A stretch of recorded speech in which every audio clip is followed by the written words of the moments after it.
استنوا قبل ما تقفلوا الفيديو. كنافة بالقشطة النهاردة مش بس طعمها خرافي، دي هتطلع معانا مظبوطة 100% وأحلى من بتاعة المحلات كمان.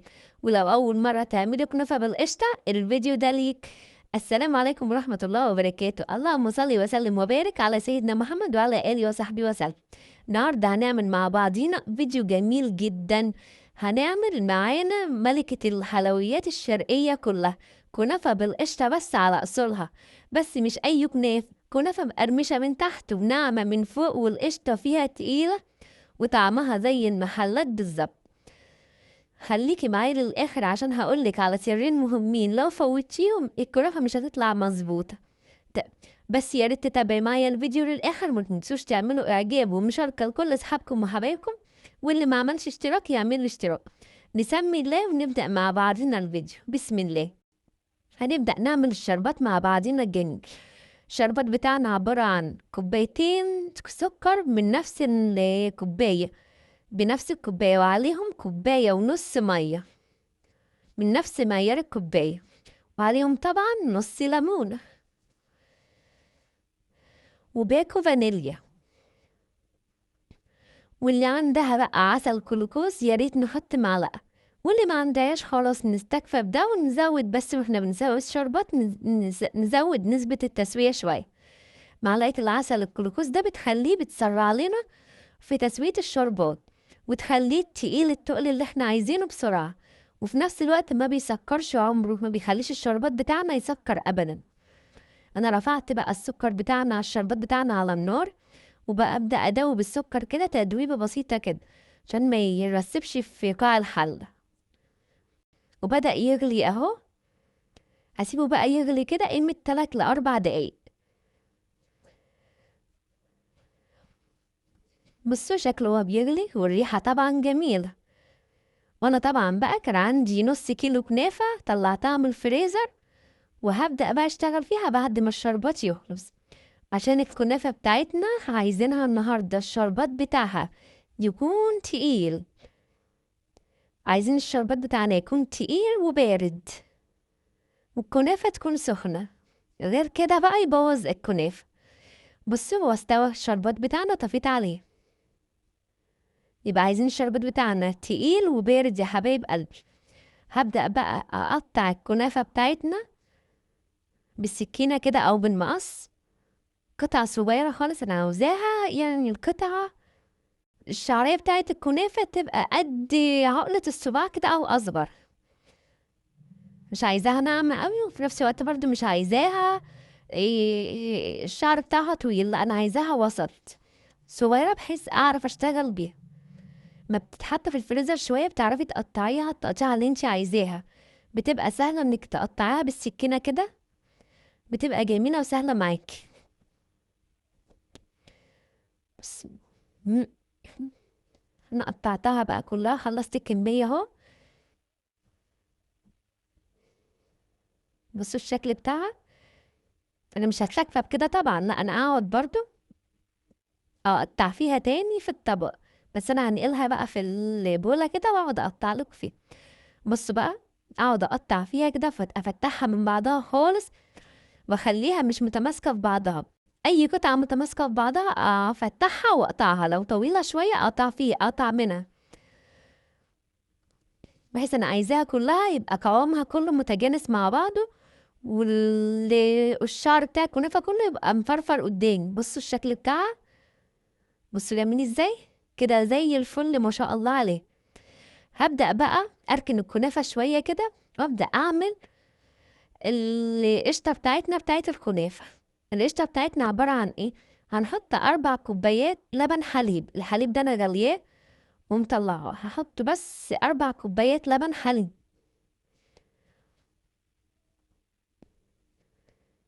وهنزل بقى عليهم بالخطوتين اللي يخلوا القشطة بتاعتنا جميلة. هنزل عليهم بمعلقتين كبار كريم شانتيه، ده بيخلي طعم القشطة بتاعتنا والمهلبية اللي هنحشي بيها، بيخلي طعمها جميلة. وننزل عليهم بقى ب4 معالق نشا، 4 معالق نشا كبار.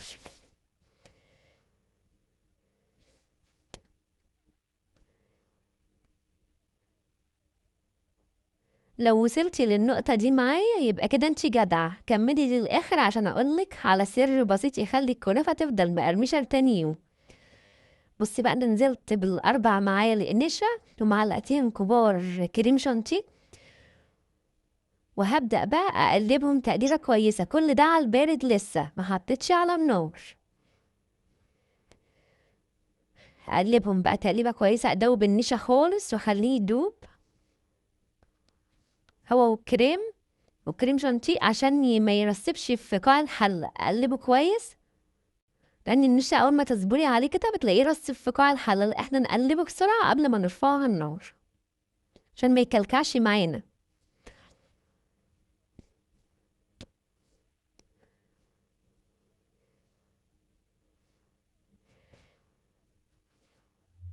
بس بقى أقلب فيه جامد كده، بسم الله ما شاء الله بقى زي الفل. أجيب له بقى كمان باكو فانيليا أضيفه عليها، يخلي النكهة بتاعتها جميلة ويخلي نكهة الحشو بتاعتنا ريحتها جميلة ونكهتها جميلة وطيبة. وانا حطيت معلقة ونص سكر على الكريم، على القشطة دي، بحيث ما خلاش مسكرة. انا عايزة المهلبية بتاعتي سكرها معقول عشان ما تصدش اي حد ياكل من الكنافة. انا حطيت معلقة ونص بس عشان الكمية عندي كبيرة.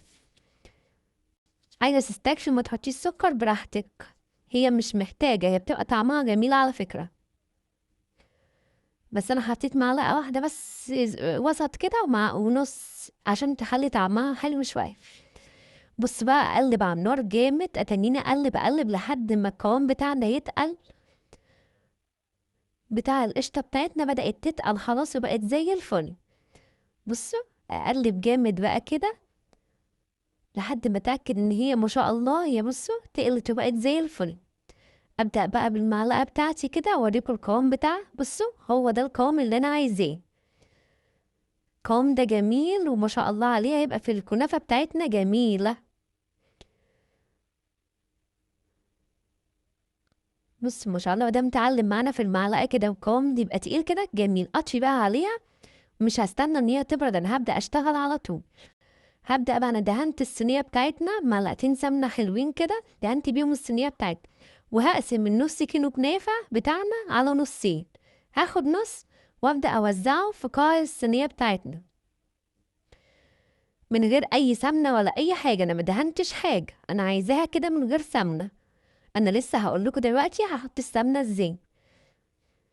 ابدأ بقى افرد الكنافة في الصينية بتاعتي واوزعها كده كويس واخليها كلها بسوى واحد. وعايزة اعمل حرف للصينية، يعني هطلع بالكنافة كده من الحروف سنتي او 2 سنتي، عشان لما اجي احشي الكنافة ما تطلعش من الاطراف بتاعتنا. عايزة الكنافة تبقى جوه الحشوة القشطة تبقى جوه الكنافة. بصوا، انا حركت بحتة كده شوية لفوق كده، الحتة اللي انا معلياها لفوق دي عشان لما احط الكنافة تبقى في النص، القشطة تبقى في النص، اسفة. بص بقى، انا بعمل لها حرف كده امنع القشطة ان هي تخرج بره الكنافة. بص بقى، انا بقى النص كيلو كنافة بتاعنا هيعوز كوباية ونص سمنة مسيحة. طبعا انا بحب اشتغل في الحلويات الشرقية بالزبدة، فانا مسيحة، عندي الزبدة مسيحاها، خدت كوباية ونص وسخنتها وهشتغل بقى بيها. طبعا الزبدة بتخلي الحلويات الشرقية بتاعتنا جميلة. ما عندكيش زبدة، عايز تعمليه بسمنة مخلوطة عادي، تحطي نص زبدة ونص سمنة ماشي، عايز تعمليها بسمنة كلها ماشي براحتك. بص بقى، وابدأ بقى اوزع بالمعلقة كده الكوباية ونص سمنة ده، انا هقسمها النص هنا والنص على بقية الكنافة التانية اللي متبقية. ابدأ بقى اوزع بالمعلقة كده على الكنافة كلها، احاول اشربها كلها من السمنة،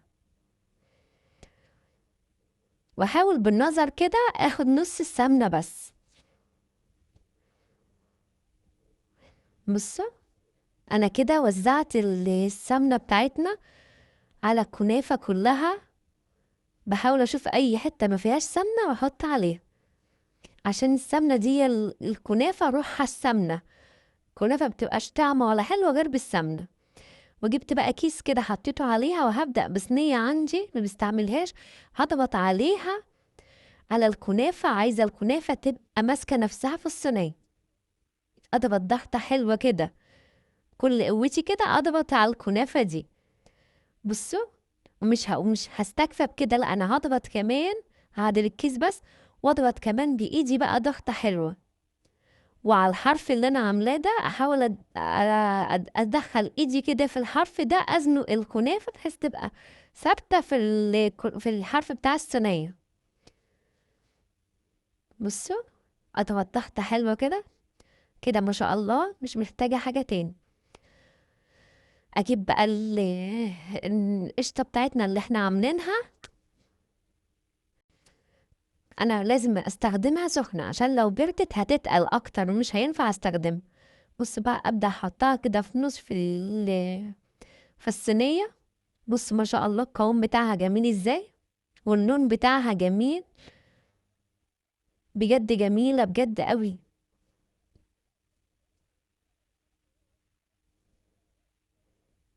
والكريم شانتيه بيديها طعم جميل، ويخلي طعمها وقوامها جميل بجد قوي. بص بقى، اوزعها كده بالراحة في نص الصينية كده اوزعها. بص بقى، ميزة الحرف اللي انا عاملاه ما خرجتش القشطة عن الكنافة. الكنافة تعتبر محطوطة في النص، والقشطة تعتبر محطوطة في النص، والكنافة قافلة عليها ازاي بحيث ما تخرجش بره الكنافة وتيجي في الصينية ويبقى شكلها مش حلو. بص بقى، هسيبها بس دقيقة أو اتنين على ما تمسك وتعمل وش، طبقة وش كده خفيفة، عشان لو حطيت الكنافة عليها وهي بالطريقة دي هتقوم الكنافة غطسة في القشطة. فاحنا نصبر عليها بس ثانية واحدة كده، يعني دقيقة بالظبط، نسيبها دقيقة بالظبط. أنا سبتها دقيقة وأبدأ كده أشوفها ألاقي بدأت تعمل وش بسيط، أحط بقى عليها الكنافة.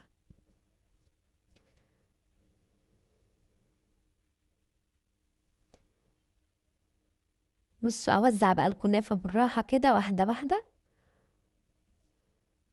أنا كده كده بحط الكنافة بالراحة، وهي في نفس الوقت القشطة بتاعتنا بدأت تمسك نفسها شوية. يعني ما تخافيش، حطي بكل ثقة عادي، ما تقلقيش. الحتة الكنافة اللي تلاقيها فيها كلكعة شوية تشيليها خالص. أنا اللي بتيجي في إيدي فيها كلكعة بسيطة كده بقوم شايلاها، تبقى تخينة كده ومش حلوة. أبدأ بقى أحط بقية الكنافة كلها، وأظبط بقى كده الوش بتاع الكنافة. أظبط الكنافة كده، أظبطها على وش الصينية كلها، واضغطها بقى ضغطة خفيفة خالص، أساوي بس كده الكنافة واضغطها ضغطة خفيفة. مش مينفعش نتك عليها جامد عشان القشطة اللي تحتيها طبعا.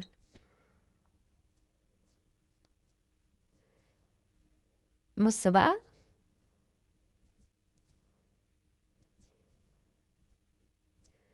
أبدأ بقى أنزل ببقية الكوباية ونص سمنة اللي عندي. أنا حاولت أقسمهم على المرحلتين، أحط بقى الكوباية ونص على الوش كله كده.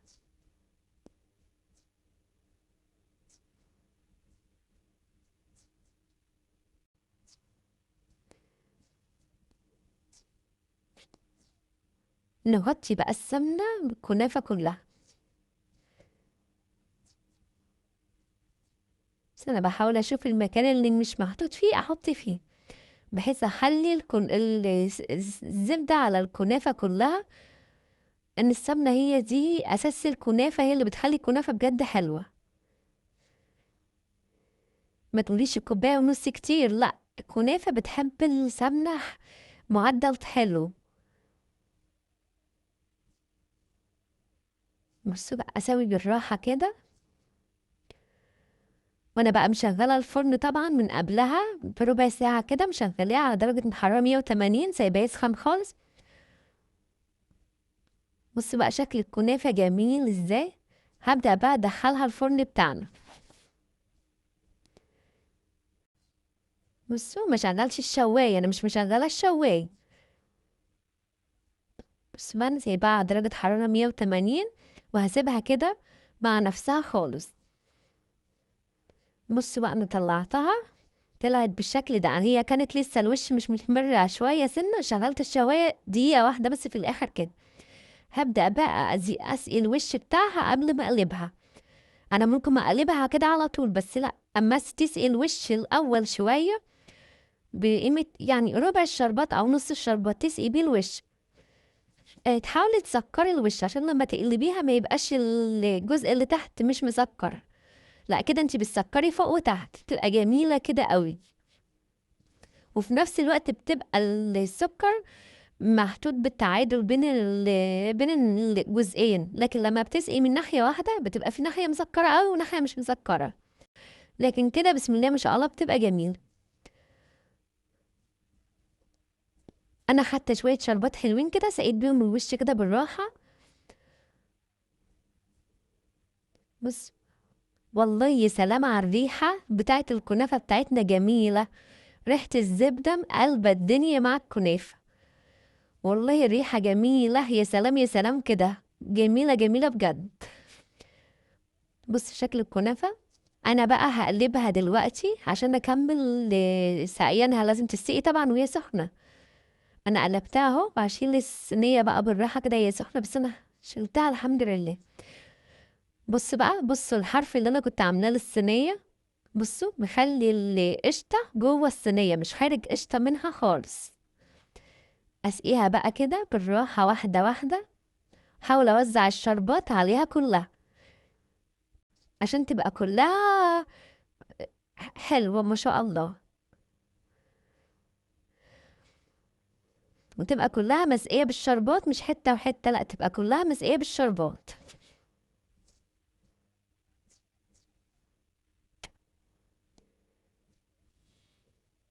طبعا هفكركوا تاني، الشربات تقيل وبارد، تقيل شوية وبارد، والكنافة سخنة، الكنافة تكون سخنة.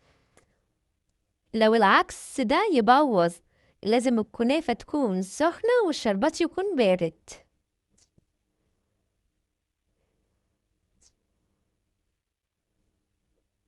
والكنافة ما تتقلبش غير وهي سخنة، ما نقولش نستنى تبرد أو الكلام ده، لأ لازم وهي سخنة عشان تسيب الشربات وهي لسه سخنة.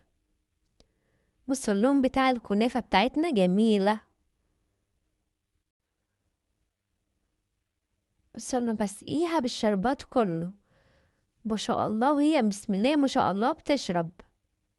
بص حطيت كمية الشربات كلها، فوطش حاجة، لأن الكنافة دي بجد والله لما أقطعها لكم دلوقتي والله شبيهة بتاعة المحلات بالظبط وأطعم كمان. لو جربتوها صدقوني هتعجبكم قوي قوي قوي. بصوا الشكل بتاع الكنافة بتاعتنا، بصوا مظبوطة ومسوية وجميلة، واللون بتاعها جميل بسم الله ما شاء الله. بصوا بقى، بصوا الشكل بعد ما بردت شوية جميلة ازاي، اللون بتاعها يجنن، ذهبي وجميلة. هي دي بعد ما هديت شوية بقى وسقيتها كده وسبتها تبرد شوية، جميلة ازاي. هبدأ بقى أقطع معاكم حتة أوريها لكم من جوه. أنا عايزة أوريكم شكل القشطة من جوه عامل ازاي. بس بسم الله ما شاء الله الحرف بتاعها ماسك نفسه بجميلة، ولا في قشطة خارجة منها ولا أي حاجة. بصوا بقى الشكل النهائي بتاعها جميل ازاي، شايفين الجمال، بجد جميلة جميلة وتشهي وطعمها وريحتها يجننوا. بصوا شايفين القشطة جوه مسوية ازاي وواخدة في النص، جميلة ازاي، جميلة بجد. بصوا من جميع الجوانب جميلة، بصوا جميلة بجد بجد. صدقوني هتندموا لو ما جربتوهاش، صدقوني احفظوا الوصفة دي عندكم، وصدقوني هتحتاجوها وهتعملوها وهتجربوها وهتعتمدوها بعد كده. الطعم بتاعها والشكل بجد جميل. انا مش هستكفى بكده، لا انا هاكل معاكم حتة الكنافة دلوقتي واوريكم وانا بقطعها عاملة ازاي. بصوا، بص القشطة مسكت نفسها لما بردت شوية ازاي وجميلة، ما شاء الله. الله الله الله، الطعم يجنن بجد، والله الطعم يجنن. اتفضلوا معانا بقى بألف هنا وشفا. جربوها وصدقوني هتعجبكم أوي يا حبايب قلبي. بصوا الكنافة دايبة بجد في القشطة، جميلة دايبين في بعض كده، وطبقة الكنافة اللي فوق واللي تحت دايبة كده مقرمشة وجميلة. تخيلوا بقى اما تكون الكنافة مقرمشة مع القشطة كده تدي طعم عامل ازاي. جميلة بجد أوي أوي أوي.